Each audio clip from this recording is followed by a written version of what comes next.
vamos a tratar de explicarles nuestro modo de trabajo, para lo cual tenemos acá un Power que va a ir pasando a medida que voy explicando. Y en esta primera lámina, ¿qué vemos? Vemos tres figuras: Einstein, a Mafalda y una cabra que vendría a ser Sí, una cabra. una cabra. ¿Qué está pasando acá? Nuestro objetivo principal es interpretar, pero ¿cómo se interpreta? Podemos empezar primero por informarnos, como está Mafalda leyendo un libro, informándose. Luego tenemos que pensar, porque si leemos sin pensar no tiene sentido de pasar hojas y hojas y hojas. Y después otra cosa, cuando vamos nosotros leyendo y pensando, tenemos que relacionar, o sea que una cosa con otra, y esto que pasó acá y aquello, y así vamos a ir interpretando. Pero bueno, vayamos despacito. ¿Cómo trabajo haciendo historias? Y ahí viene la pregunta del millón. ¿Puedo diseñar interpretaciones? ¿Yo soy capaz de diseñar interpretaciones? Sí, totalmente. ¿Y cómo las haría? Entonces ahí está justamente en un trabajo de taller, en un trabajo de producir conocimientos, a donde realmente todos estamos pensando juntos con la información que vamos trayendo, aportando, teniendo un vocabulario común para entendernos y de alguna manera viendo que describir es distinto que interpretar. Porque describir es también una interpretación, porque nadie puede contar todo perfecto, pero Ujú. describir es contar e interpretar es tomar una posición. Y entre el describir y el interpretar está el analizar. Ahí pensamos. Y luego el debate, Totalmente. que sería la posición más importante. Y acá tenemos toda una elaboración en conjunto, porque nuestra idea justamente es esa, de un trabajo de taller produciendo conocimientos. Y acá, bueno, mirando qué puede pensar un alumno medio dormido en el auto de atrás, en el asiento de atrás de un auto, ¿para qué nos sirve hacer este trabajo de interpretación sobre una obra a un arquitecto? ¿Qué hace con esto? ¿Cómo se puede interpretar una obra? Por ejemplo, Las Meninas, que es un cuadro, o esto de las Mil Manos, o también un cuadro de pintura moderna. Y bueno, ahí es justamente a donde empezamos con la idea de informarse, porque si no nos informamos no podemos tener una idea clara de lo que vamos a hablar. Pensamos y reflexionamos. Vamos a ampliar la tarea esta, que rumiar o no rumiar, y esa es la cuestión. ¿Qué significa rumiar? Volver y volver. Claro, no somos vacas, eran las que rumiaban. Sí. No somos vacas, pero es volver a mirar de nuevo lo que ya habíamos visto y ayudarnos con otros. Pero vamos a trabajar sobre una cosa práctica Un para caso entender un concreto. caso concreto. Tenemos acá a pocos kilómetros de la ciudad de Rosario el convento de San Carlos, en San Lorenzo. Es un espacio, creo que el más viejo que tenemos, porque es 1790 y otra cosa cercana no tenemos.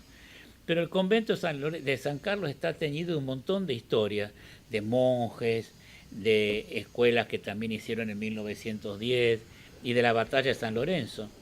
Pero bueno, esto es una película. El convento de 1790 a 2018 es un continuo. Ahí los monjes se acostaron, se levantaron y el convento no se puede cortar. Pero esta película, ¿a dónde nos conviene cortarla? Y cortémosla en la ocasión en que en 1813 se libró el combate enfrente. Entonces matamos dos pájaros de un solo tiro. Una acción que ocurrió por ahí cerca y en qué estado estaba el convento. Entonces miramos y la planta del convento actual no tiene la misma situación de la que pasaba en 1813. Pero acá empezamos a preguntarnos cosas. ¿Quién era el comitente? Es decir, ¿quién estaba encargando a alguien que haga eso? ¿Qué necesitaba para que lo resolvieran? Es decir, a uno como arquitecto o como ingeniero, como diseñador, le encargan una tarea.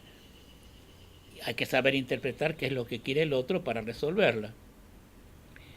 ¿Y cuáles fueron los resultados que tuvieron en esto?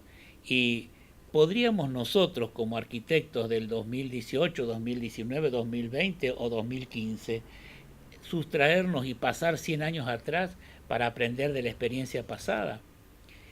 Entonces empezamos a preguntarnos dónde, cuándo y por qué se hizo la obra, cómo era lo que la rodeaba. Es decir, ahora está la ciudad de San Lorenzo, pero en ese año no había más que campo y no existía la no ciudad. existía la ciudad.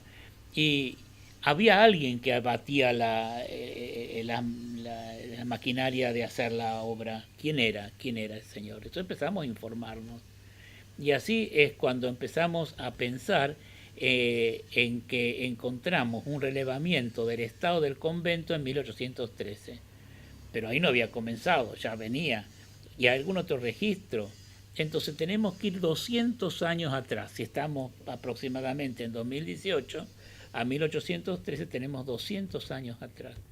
Y ahí empezamos a hacer la historia. Encontramos algo muy importante que es el libro de la fábrica del convento de San Carlos. Los monjes, como en muchas otras, ahora también tenemos el libro de órdenes en una obra.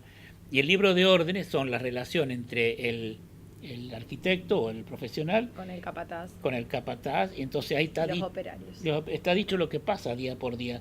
Hace esto, hace esto, otro. Si después de 100 años leen un libro de obra, van a entender qué pasó, cómo fue haciéndose eso. Como el diario de la obra. Como el diario de la obra, como el diario de las chicas. Sí, exactamente. Entonces, la fábrica del convento es fábrica porque se fabricó, no porque fuera una fábrica para hacer chupetines, sino que era la forma en que se iba haciendo ese convento. En que se construyó. En que se iba construyendo.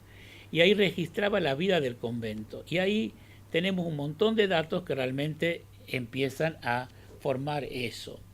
Pero si vamos un poco más atrás y vemos que otros registros indican, como en este plano del pago de los arroyos, que había muchos arroyos que desembocaban en el río Paraná.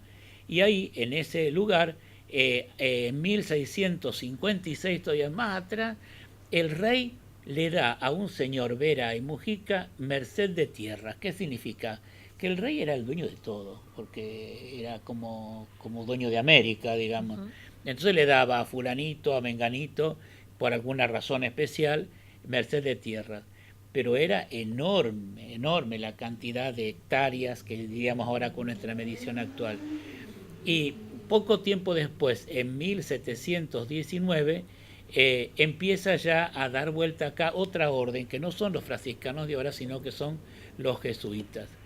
Y hacen, marcan una estancia en la bajada del mismo río Carcarañá. Y esto es un plano relevado, imagínense lo que es un plano, ¿no? Que ahora está todo 3D. Y esto está hecho a mano. Que es el primer plano del casco, convento. Sí, del casco de la estancia. ¿Y qué vemos ahí? Y vemos un patio, un claustro que no es totalmente cerrado porque tiene 3 partes y la otra tiene una puerta como el de Altagracia, y todo alrededor una serie de habitaciones destinadas a distintos usos que están ahí también consignados. Pero ¿qué pasa? Los jesuitas que construyeron estas instalaciones, llega un momento en que, como ellos criaban mulas para abastecer a las minas de Alto Perú y con esos excedentes sostener el colegio de Santa Fe, deciden trasladar todas esas instalaciones. Y seguimos leyendo eso, que en 1745 se comienza a trillar un nuevo camino entre Santa Fe y Buenos Aires. ¿Qué significa trillar? Trillar era arrancar las malezas vírgenes para que pueda pasar la carreta, ¿no? Aplanar el camino. Aplanar el camino que iba bordeando el río Paraná. Entonces, ese establecimiento de San Miguel quedaba alejado de este otro nuevo camino. Y el nuevo camino era realmente lo que iba a tener mejor posibilidades de contacto. Entonces, deciden trasladarse y ahí es a donde empieza una historia nueva, que el provincial de los jesuitas autoriza el traslado del casco de esa estancia de San Miguel del Carcarañal y la capilla al nuevo sitio, que iba a estar a la vera del río. Esa situación nos lleva, entre idas y venidas, a otro tema, que es la expulsión de los jesuitas. Justamente en este momento que se están cambiando, que se están mudando de San Miguel del Carcarañal a su nueva posición a la vera del río Paraná, los expulsan. Es decir, el rey decide que la orden de los jesuitas salga de todos sus dominios. Por lo tanto, de todas partes los jesuitas, con prohibición de hablar, tenían que ir a embarcarse a Buenos Aires para ir al norte de España. Ahora, ¿cómo pasó? Los jesuitas se fueron, estaban echados, pero estaban en el medio de un cambio, o sea que se venían de San Miguel del Carcarañal a San Carlos. ¿Y qué pasó? Y que los franciscanos, en ese momento, ya 30 años después de la expulsión, solicitan al rey venir acá. Los franciscanos querían ir a Colonia del Sacramento, tenían un montón, mucho más actividad ahí. Pero el rey le dice no, rearmen lo que estaban haciendo los franciscanos, los jesuitas, y entonces tienen que ellos seguir armando el nuevo convento. Pero estábamos preguntándonos hace rato qué pasaba con la fábrica del convento. Y hay un fraile que dice ahí en la fábrica cada rato, llamado Marcos, que era un poco el que contemporizaba las discusiones que había entre todos los frailes. No, yo quiero que la cocina venga acá, no, la iglesia tiene que estar acá. Entonces el fraile Marcos golpeó la mesa y dijo no, todo se va a hacer según la planta. La planta, claro, todos quedaron calladitos porque la planta de un monasterio viene desde el 911 siendo exactamente igual. Entonces todos los monjes que los cambian de convento tienen sí el cambio físico, hacia calor, hacia frío, pero la estructura de la planta es la misma. Está la iglesia, hay un claustro, está la zona de los dormitorios, está el refectorio donde comían y adelante está la parte de los novicios. Y se remota a las plantas de las abadías de Cluny y de Europa. Que sigue todo. Y vienen y se instalan como un sello, sea donde sea, con la misma disposición. Acá tenemos un gráfico justamente del convento en 1813 y vemos la iglesia, el claustro de los monjes, los dormitorios de ellos, el refectorio y esta la parte de los novicios. Exactamente igual. Exactamente igual. O sea que esto no es ninguna innovación. Y cuando el fraile Marco golpea la mesa, está bien. Es como un sello que se implanta y se va ahora, repitiendo. ¿Qué hago? ¿Existe la forma? ¿Pienso la forma? Es decir, ¿cuál es la forma? Entonces, ¿qué significa analizar la forma? Y ahí entonces Mafalda se empieza a preguntar qué puede hacer. Y ahí están las preguntas. Si es que tiene chimenea, ¿por qué tiene chimenea? Si es un techo oscuro, ¿por qué tiene un techo oscuro? Podríamos decir que forma, o sea, el análisis de la forma es analizar todo lo que se ve, todo lo que es tangible. Pensamos que hacemos distintos análisis y preguntas. ¿Sobre qué? Sobre la planta en 1813. O sea que nosotros la película la cortamos. Lo de 1090 dejamos atrás y lo de adelante lo dejamos también. Estamos analizando como que hoy viviéramos en 1813. Y ahí empezamos también como arquitectos a trazar líneas. Estas líneas rojas son justamente partes de que nosotros empezamos a mirar que esto no está hecho al azar. Acá hay bóvedas de crucería o de aristas, bóvedas de medio punto y una cuadrícula que ordena todo el conjunto. O sea que acá está armado de una manera bastante sistemática. O sea que hay una retícula básica usada como estructura de repetición. Se compone de líneas verticales, horizontales, espaciadas en forma pareja y se cruzan entre sí. Casi como si fuera un enorme ajedrez, ¿no? Un damero. Y que genera espacios iguales que se van repitiendo uno tras otro, que son en muchos casos las celdas de los frailes. Las habitaciones. Y, las habitaciones donde ellos viven y también el refectorio, que es un conjunto de módulos. Y a esto lo voy apartando, lo voy dejando ya como algo que de alguna manera ya empecé a reflexionar, que hay una cuadrícula que ordena el conjunto. Si yo cuento que hay una retícula básica, estaría describiendo. Exactamente. Pero cuando digo que la cuadrícula ordena el conjunto, empiezo a interpretar. O sea que ahí está justamente el borde que estamos tratando de indicar, de generar. Es así que entonces empezamos a relacionar. A rumiar. Y acá vemos la cantidad de figuras que se nos arman. Cuadrados, rectángulos. Y esas cuadrados y rectángulos tienen medidas relacionadas unas con otras. Los cuadrados y los rectángulos van armando entre sí distintas formas, pero hay una figura básica que se repite. Ahora, como se conservan los planos originales de la iglesia, hecho en 1806, poco antes de 1813, y también después una fachada de Guillón en 1849, que sería como pasar adelante la película 30 años después. Pero entonces, ¿qué pasa? Volvemos nosotros siempre al libro de la fábrica y ahí vemos que en 1801 se cubrió por medio de bóveda el refectorio, que hay bóvedas de arista, son datos que vamos juntando, datos, informaciones que vamos juntando. Ahora también ahí es donde empezamos a preguntarnos, hablamos de bóveda, ¿alguien sabe cómo se hace una bóveda? O cómo se hacía en esa época. O cómo se hacía en esa época. ¿Qué es una sucesión de arcos? ¿Cómo se puede construir un arco? ¿Qué es una cimbra? Y entonces empezamos a buscar el material en información, cómo se elabora la cimbra, de qué se hace, cómo está compuesta, que el arco, cómo está armado, porque los vemos en el arcos existente en el convento, cómo están puestos los ladrillos de una manera que evidentemente alguien le indicó eso, no lo vieron así como y vemos que las distintas bóvedas que encontramos también las vemos dentro del vocabulario general de materiales. Ahora, todo esto lo vamos metiendo en nuestra cabeza y nos preguntamos, ¿en qué piensas? ¿Qué estás pensando? Porque a lo mejor ahora yo hablo y vos estás pensando en cualquier cosa, entonces, o mirando el celular. Entonces, claro, que tratemos de seguir con una orientación. La orientación sería justamente informarnos de qué está pasando con respecto a el libro de fábrica. Y en el libro de fábrica leemos directamente esto. Dice, primeramente las 40 piezas para los 40 individuos que se hacen mención serán de 5,5 varas de ancho por ser, y acá habla de varas, habla de maderas traídas del Paraguay, habla de 150.000 ladrillos. Entonces todo eso yo lo tengo que entender. Como así hicimos con la cimbra y con la bóveda, sí, nos vamos a buscar cuánto mide una vara. Entonces al ver una vara también empezamos a entender el proceso, la traducimos a metros, que es lo que nosotros entendemos.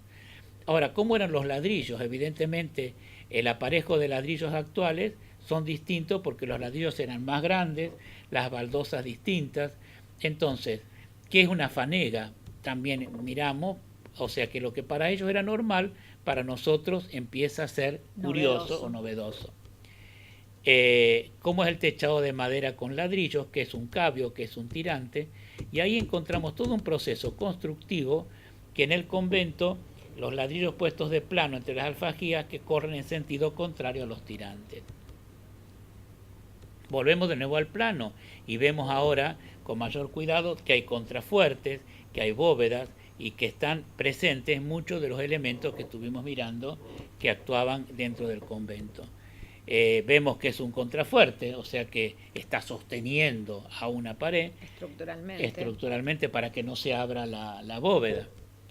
Y también encontramos que los religiosos que estaban actuando en Río de la Plata tenían muy pocos medios, o sea que este convento, aunque nos parece lleno de riqueza de transformaciones estructurales, era la verdad lo más pobre que se podía hacer en ese momento. Eran construcciones sencillas. Construcciones muy sencillas, entonces esta ornamentación estaba prácticamente ausente. Despojada.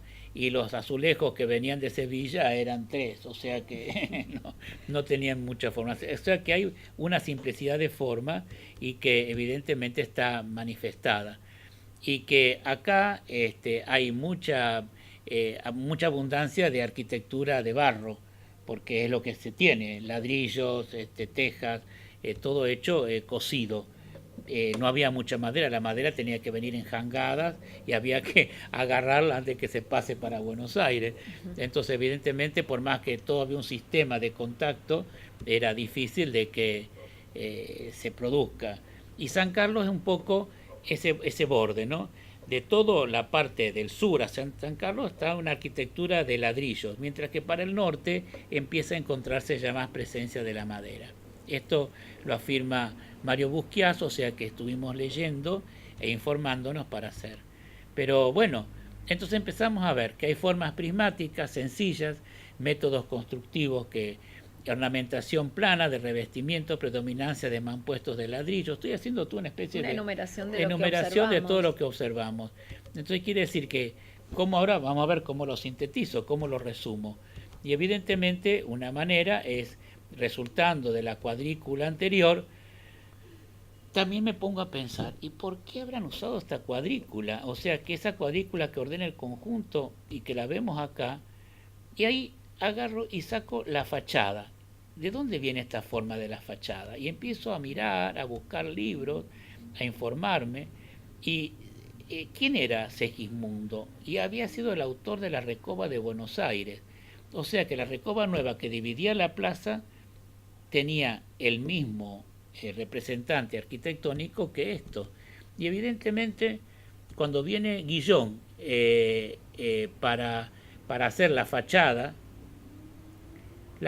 hacia el río, o sea que ese convento le estaba dando bolilla al camino rastrillado, pero a quien realmente le interesaba era el río. Era el río.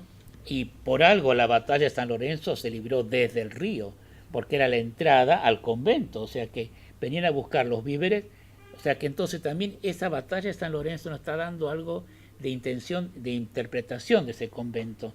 El convento tiene como puerta principal el río. El río. Totalmente. Y San Martín se esconde atrás del convento, o sea que aparece como desde el patio del fondo, digamos. Exactamente. Bueno, o sea que también eso nos hace ver que en 1948 Guillón, al armar la fachada, es la fachada al río. Favorece Pero esa fachada. mirándolo como arquitectos, nos damos cuenta que este profesional, que Urquiza decía que no le llevaran el apunte porque había hecho cosas malas, los curas lo contestan igual, los frailes, hace una cosa completamente distinta. Acá aparece un frontis, aparecen pináculos, aparecen pirámides allá arriba de todo. Quiere decir que acá hubo un cambio de lenguaje completamente. Del lenguaje que teníamos antes, acá pasó otro. Pero no nos anticipamos en la película, porque eso pasó 40 años después de lo que nosotros pusimos. Entonces, tanto sea el proyecto de uno o del otro, de Juan Goyán, tienen las mismas ideas, los frontes. La misma disposición. Y la adhesión a las figuras simples. Y geométricas. Entonces, acá hay otra cosa. Entonces, si bien el proyecto es distinto de la realidad, estaba pasando con situaciones de ritmos parecidos a los otros, pero ya no hay un ritmo A, sino A, B, A. O sea que hay un cambio, hay un corte en la estructura y hay un corte en toda la modalidad de construcción.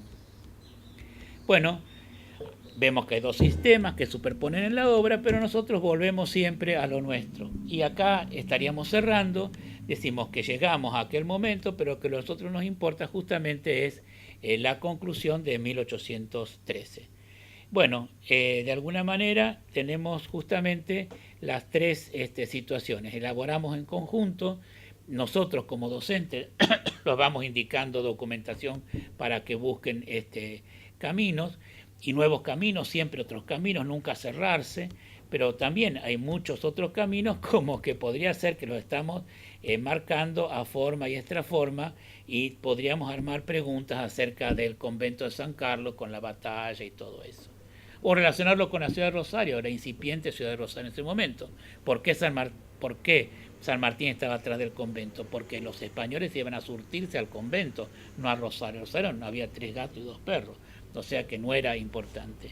Entonces pensar, informarse y relacionar nos parecen que es justamente la mejor manera para llegar a interpretar. Y con esto, de alguna manera, les damos el inicio, el empujón inicial para que después podamos trabajar juntos en la tarea de interpretación de obras.